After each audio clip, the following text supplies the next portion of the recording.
Good morning, friends. Myself Kedar Badeka, and today I'm taking your 17th lecture of quality engineering.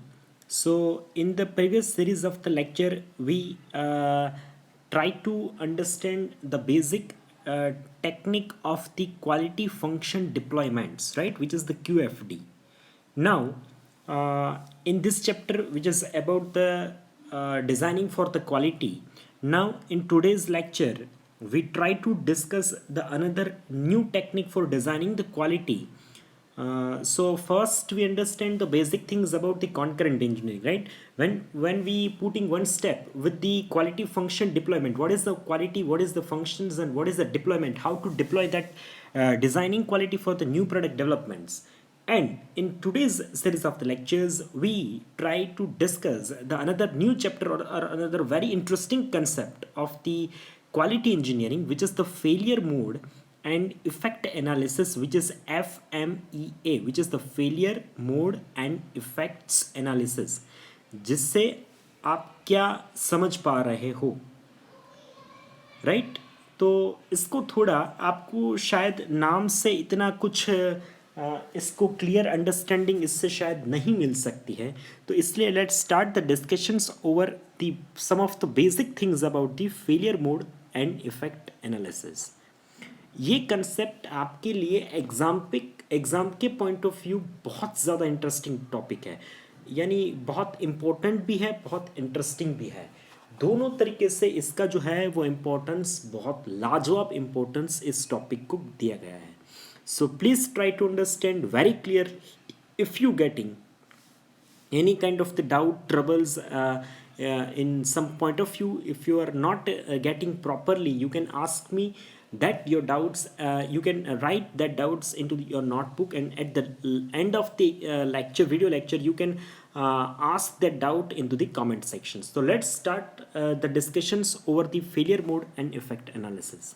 So basically, what is the failure mode effect analysis, or we can say that the FMEA, it's critical. ये आपको मैंने जैसे आपको पहले बताया था, ये थोड़ा इसको नाम से थोड़ा रिकॉग्नाइज करना बहुत डिफिकल्ट है. तो इसके लिए आपको एक प्रॉपर बेस चाहिए, kind of the knowledge base, kind of the risk assessment. इसके अंदर थोड़ा रिस्क असेसमेंट भी आपको पता होना चाहिए. इसके अंदर क्वालिटी कंट्रोल जो भी है, और एक कंटिन्यूस इम्प्रूवमेंट, इन चारों को मिला के जो है एक ऐसा सिस्टम बनाना जिसके अंदर नॉलेज भी रिक्वायर्ड है, जिसके अंदर आपके पास अगर नॉलेज है, आपके पास एक थोड़ा रिस्क असेसमेंट है, क्वालिटी को कंट्रोल करने की एबिलिटीज़ है, और एक कंटिन्यूस इम्प्रूवमेंट, ऐसे एक सिस्टम से आप डेवलप्ड कर सकते हो. तो ऐसा एक सिस्टम जो है वो डेवलप्ड किया गया है, which is the failure mode and effect analysis. It's very critical to understand with this 4 words.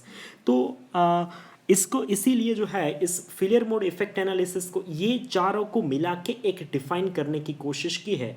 One which is required a basic knowledge about that quality, और basic knowledge about that product. आप जिस product को बना रहे उसके आपको product के quality के बारे में पता होना चाहिए. The risk assessment regarding the market outputs, then the quality control about that product, and with this you have to continuously improve your product, or you have to continuously improve that process, so we can make, or we can designing the quality product for the markets or for the customer satisfaction. Ultimately the goal of that any kind of the quality improvement technique, which is to satisfy the customer's needs and what the customer is wants from the our product, right? So this is the 4 terminology, or we can say that a 4 pillar technique, which is the FMEA. What is FMEA? The analysis of the potential failures, right? आपको failure होने के पहले कितने इसके अंदर potential chances है, कितना potentials है कि ये इन पॉइंटों पे जो है इसका फेलियर हो सकता है, इसका एनालिसिस जो है वो कैसे कर सकते हैं. तो इसका एनालिसिस करने के लिए आपको चाहिए एक knowledge of that product. The classifications of the failures by the severity of the effects. कौन से इफेक्ट के ऊपर से इसका फेलियर हो सकता है, हाउ ऑफ्टन दे अकर, वो कैसे जो है ये फेलियर जो है वो क्रिएट हो सकते हैं, बन सकते हैं, and how easily can be detected, उस ऐसे इफेक्ट को कैसे हम लोग इजीली जो है वो डिटेक्ट कर सकते हैं। तो ये चीज़ जो है वो आपको पहले इसको समझना चाहिए। एफएमई को समझने से पहले you have to understand the classifications of the failures, right. आपके पास ऐसा एक क्लासिफिकेशंस होना चाहिए कि the failures by the severities of the effect, जिससे एक इफेक्ट तरीके के जो है फेलियर्स के जो इफेक्ट हो वो क्रिएट हो सकते हैं। हाउ ऑफ्टन दे अकर्स, किस तरीके से ये इफेक्ट जो है वो डेवलप्ड हो सकते हैं, and how often it should be detected, they can be detected, किस तरीके से ये इजीली इसको डिटेक्ट किए जा सकते हैं। The definitions of the control is to prevent the failure, अगर किसी भी चीज़ का मुझे कंट्रोल करने के लिए अगर मुझे कोई डेफिनेशंस देना है, तो definitions of the control that means you have to detect the failure, आपको फेलियर होने से पहले किसी भी चीज़ को डिटेक्ट कर देना, राइट। किसी भी प्रोडक्ट को फेल होने से पहले आप उस चीज़ को बचा ले डिटेक्ट करके, दैट इज अ कंट्रोल। मैं आपको गलती करने से पहले आपको उस चीज़ से बचा लूँ तो मैंने आपको कंट्रोल कर लिया, that is a control. So what we do to do the next, अब हमें क्या करना चाहिए आगे। So let's start the discussions. The FMEA has some kind of the partial histories. So originally it is developed in the 1940s for the US military. तो ये originally किसके लिए डेवलप्ड हुए था, तो ओरिजिनली ये जो है वो FMEA जो है ओरिजिनली ये 1940s के अंदर जो है वो US मिलिट्री के लिए जो है वो डेवलप्ड हुआ था। It is utilized in the Apollo space program to minimize the failure of expensive prototypes. तो इसको जो है वो यूटिलाइज किया गया था एपोलो स्पेस प्रोग्राम के अंदर, जो एक यूएस मिलिट्रीज के अंदर एक एपोलो स्पेस प्रोग्राम एक चलता था, उसके अंदर किसी भी तरीके से जो फेलियर्स आते थे उसको कैसे मिनिमाइज किया जा सके। फॉर द एक्सपेंसिव प्रोटोटाइप, जो उनके पास एक एक्सपेंसिव प्रोटोटाइप्स थे उसके अंदर फेलियर अगर आए तो उसको इस फेलियर को मिनिमाइज कैसे किया जा सकता है, उसके लिए जो है वो यूएस मिलिट्री ने इस टेक्निक को फर्स्टली इन 1940s के अंदर इसको यूटिलाइज करने की कोशिश की थी। तो Ford is formally bought it into the automobile industries in the 1970s after the Pinto the thermal events. तो इसके बाद इसको थोड़ा पॉपुलराइज करने का काम किया था फोर्ड कंपनी ने, इस टेक्निक को अपने ऑटोमोबाइल इंडस्ट्रीज़ के अंदर 1970s के अंदर जो है एक पिंटोस के अंदर जो है एक थर्मल इवेंट हुआ था। इसके बाद 1970s के बाद उन्होंने इस टेक्निक को जो है वो अपने ऑटोमोबाइल इंडस्ट्रीज़ के अंदर यूज़ करने का स्टार्ट किया। Now adopted as a part of the APQP, which is a Advanced Product Quality Planning। किस तरीके से आप किसी भी प्रोडक्ट का एक एडवांस क्वालिटी प्लानिंग जो है वो कर सकते हैं, ऐसे एक पार्ट के फॉर्म ने जो है वो फोर्ड कंपनी ने इसको यूज़ करने की कोशिश की 1970s के अंदर।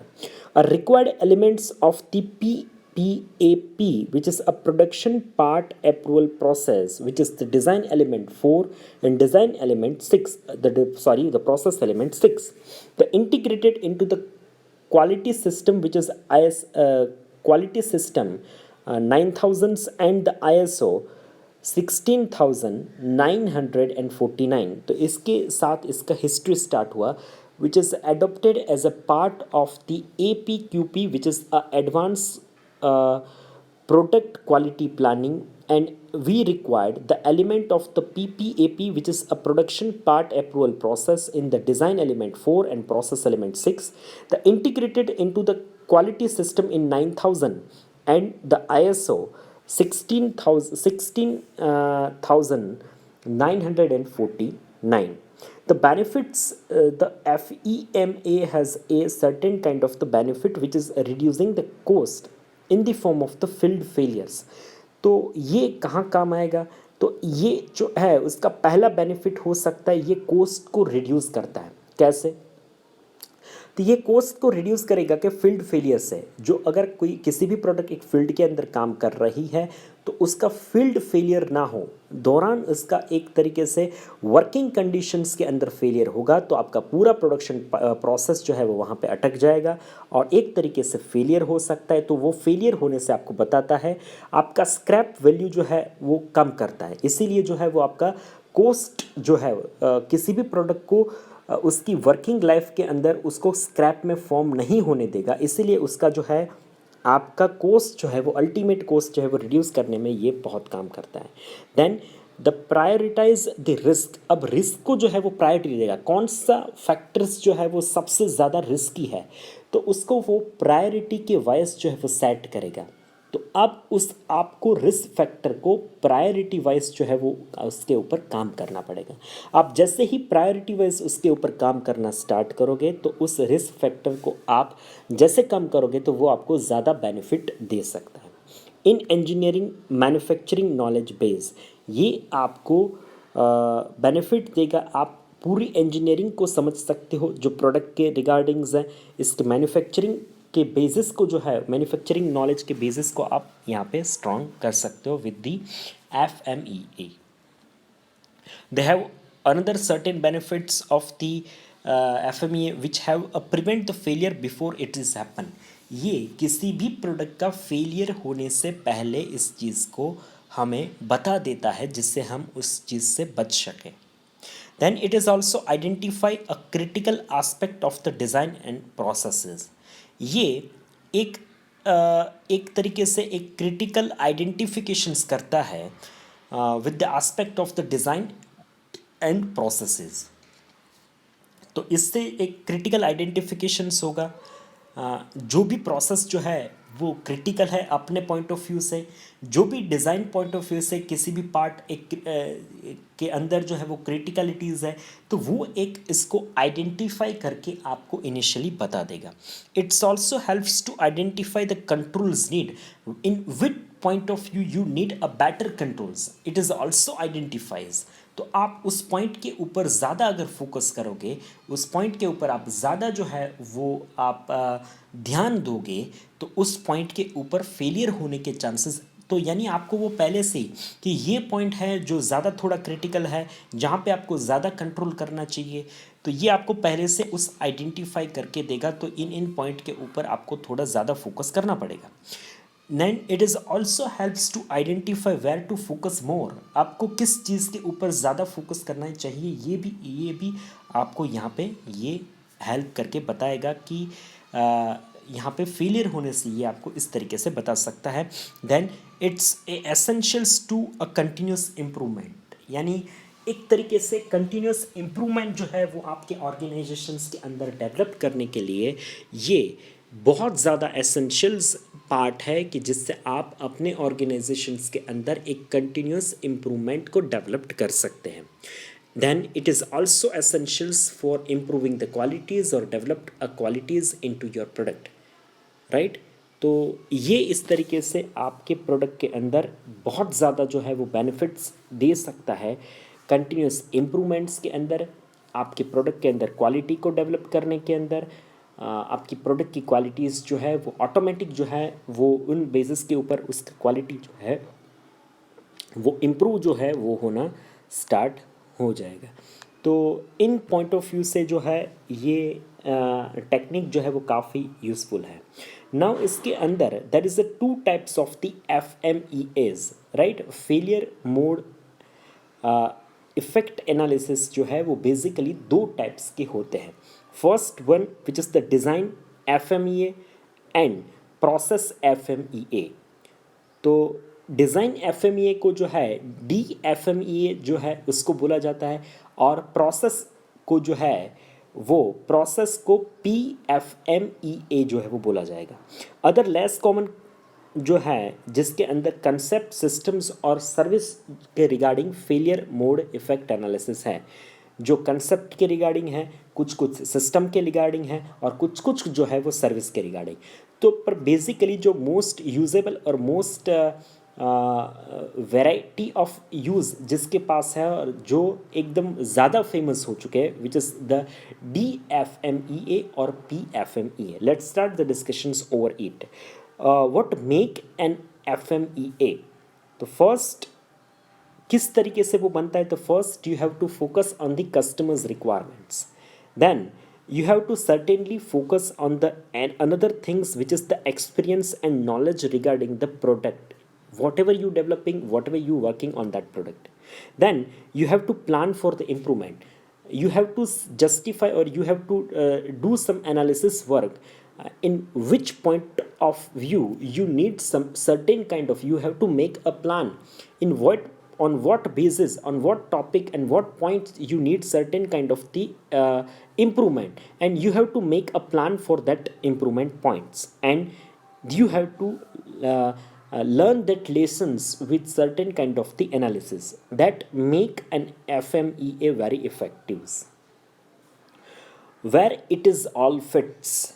So a product cycle of the FMEA as the as follow, which is there is a certain kind of the customers requirements, and we firstly focus on the customers requirements, then we focus on the design where has some critical some point we are focusing on it, so we can do continuously improving on the critical points, then the productions or a certain kind of the process including methods which is the PFMEA, and satisfying the customers. So basically first we are understanding the requirements of the customers, and with the understanding of the requirement of the customers, through that we are analysis that needs and wants, and we are improving from the design, from the productions, from the process, and we are satisfying the customers wants. This is the product cycle of the FMEA.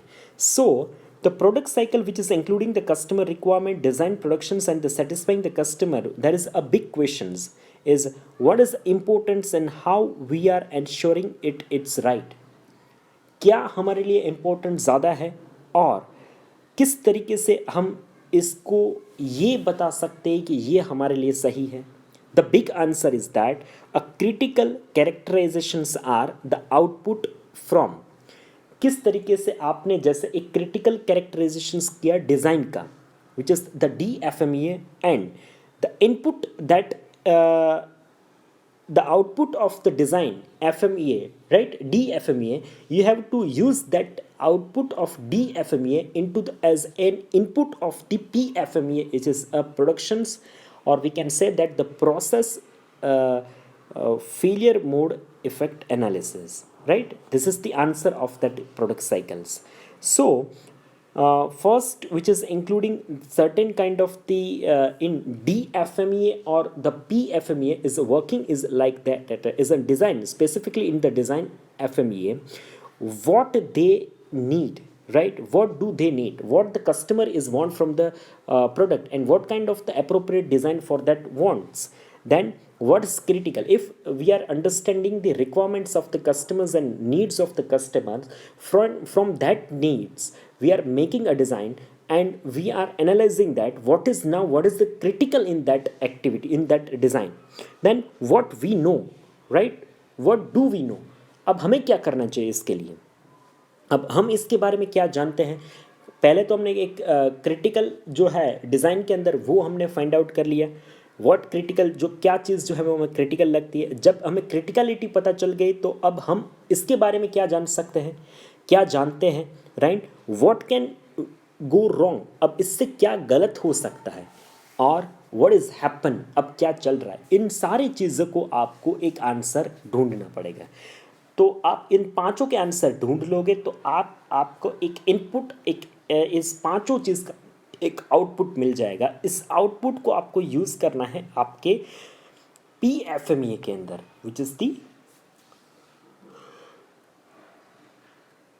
Which is of about the production failure mode analysis from the design what you have learn. आपने design से इन 5 सवालों से क्या सीखा, how can we make it better, आप इस चीज़ को कैसे, इस चीज़ को बेटर बना सकते हैं, how can we is reduce the cost with using that technique. किस तरीके से इस एनालिसिस से आप आपके कोस्ट को जो है वो रिड्यूस कर सकते हैं. तो ये यहाँ तक का काम था, वो डिज़ाइन तक का काम था। अब हमारे पास जो इम्पोर्टेंट एस्पेक्ट यहाँ से जनरेट करके निकल के आएंगे, which is regarding the process failure mode effect analysis. तो process failure mode effect analysis की अगर बात करें तो इसके अंदर आपको यही चीज़ को फिर से समझने की कोशिश करनी पड़ेगी। What the customer is wants from the productions, what the product is want from the productions और the process cycles, and what is the criticalities in the process और the productions, and what you know about that criticalities, then what is wrong in that criticalities, right? What don't we do in that production cycles, and if we are doing, then what happen? If we are not doing, then what happen? You have to identify that close and close, right? Then after the productions, what you have learned, you have to give that three as an output answers. What you have learned, what we have learned from the PFMEA or DFMEA, what we can make it better, how we can make it better, किस चीज़ से हम इस चीज़ को better बना सकते हैं, and how can we reduce the cost with the including with the help of the PFMEA और DFMEA। तो ये चीज़ पता चल गई।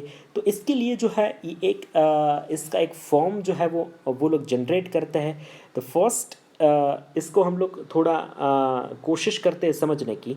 First you have to start with the design which is you have to enter, you have to just write out the items and it functions. आप किसी भी चीज़ को, सपोज एक आप वाल की डिज़ाइन कर रहे हो, राइट? तो वाल जो है आइटम कौन से, that's like a valve, right? Its function is to increase or decrease the pressures.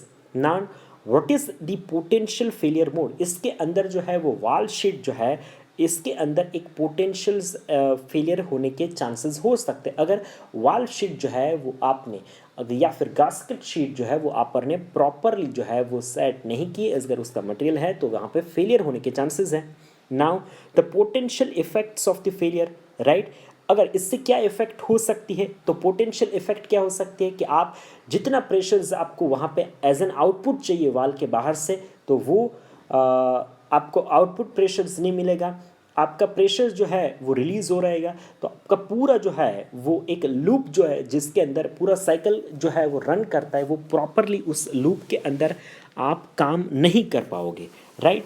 Then the सेवरिटीज़ क्या होगा, इसके डाइवर्स इफेक्ट क्या हो सकते हैं, and what kind of the class of that severities, it's moderate, it is we can say that it's a moderate effect kind of the severities, it's kind of the highest effect kind of the severities। इसका class क्या है इसके severities का?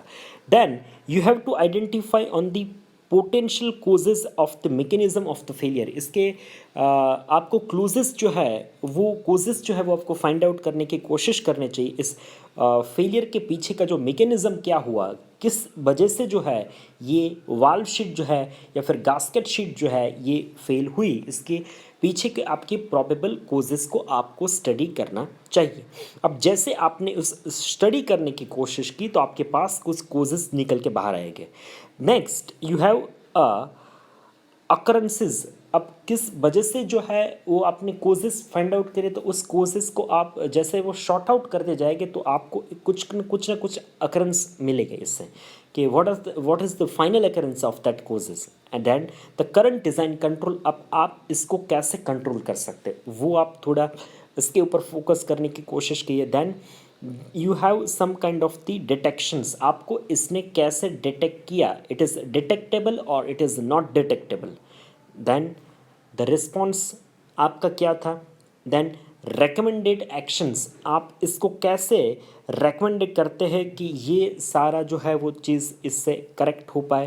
Then the responsibilities and the target completion date, आप इसको कैसे जल्द से जल्द जो है वो ख़त्म कर सकते हैं। And actions, what is actions you want to take, then its severities, its occurrence, it detections and its response. तो ये पूरा एक एफएमईए जो फॉर्म होता है वो आपको हर एक आइटम्स और जो भी क्रिटिकल्स है, जो भी डिज़ाइन के अंदर आता है, जो भी प्रोडक्शंस के अंदर आता है, तो इसके लिए ये पूरा इस तरीके से फेलियर मोड इफेक्ट एनालिसिस जो है वो काम करता है। तो सपोज एक एग्जांपल के फॉर्म पे यहाँ पे आपको दिया गया है कि form and functions, you have to identify the individual functions of the component systems और the process which is the drill down. एक ड्रिल जो है डाउन हो रहा है, बी स्पेसिफिक, राइट, वो स्पेसिफिक होना चाहिए। तो पोटेंशियल फेलियर मोड के अंदर अगर बात करें तो ये क्यों हो रहा है, तो you have to identify the individual potential failure mode, the be specific which is avoid a simple anti functions, ये प्रॉपर तरीके से काम नहीं कर रहा है। Then the potential effect is there is a several effect like the list out all, आपको सारे जो इफेक्ट्स है उसको नोट डाउन करना है। Then the severities which is a rating, कौन सा जो है वो ज़्यादा भयंकर है, कौन सा जो है वो कम भयंकर है। तो इस तरीके से ये सारे जो मैंने एग्जांपल के साथ आपको पूरा फॉर्म जो है वो कैसे हम लोग उसके ऊपर वर्क कर सकते हैं, कैसे एफएमईए काम करता है, तो आप ये चीज़ अब मुझे आगे समझाने की ज़रूरत नहीं है, शायद आप इसको प्रॉपरली समझ पाएंगे। तो आपने आज के लेक्चर के अंदर जो है वो हमने एफएमईए कैसे वर्क करता है, इसकी क्या इंपॉर्टेंस है, किसकी क्या मेथड्स है, किस तरीके से ये वर्क करता है, तो ये सारी चीज़ जो है हमने आज के लेक्चर्स के अंदर जो है वो स्टडी करने की कोशिश की है। अगर इस टॉपिक के अंदर आपको किसी भी तरह के डाउट्स है, कोई क्वेश्चंस है, किसी भी चीज़ आपको समझ में नहीं आई है, तो फिर आप अपने क्वेश्चंस या फिर आपके डाउट्स जो है मुझे कमेंट सेक्शंस के अंदर मुझे पूछ सकते हैं, right. I will definitely solve your doubts in to next series of the lectures. So this is all about the today's lecture. आपको ये लेक्चर वीडियो लेक्चर देखने के बाद आपका एनरोलमेंट नंबर इस कमेंट सेक्शंस के अंदर लिखना है, which is counted as your online attendance. So this is all about the today's lecture. Thank you so much for watching this lectures।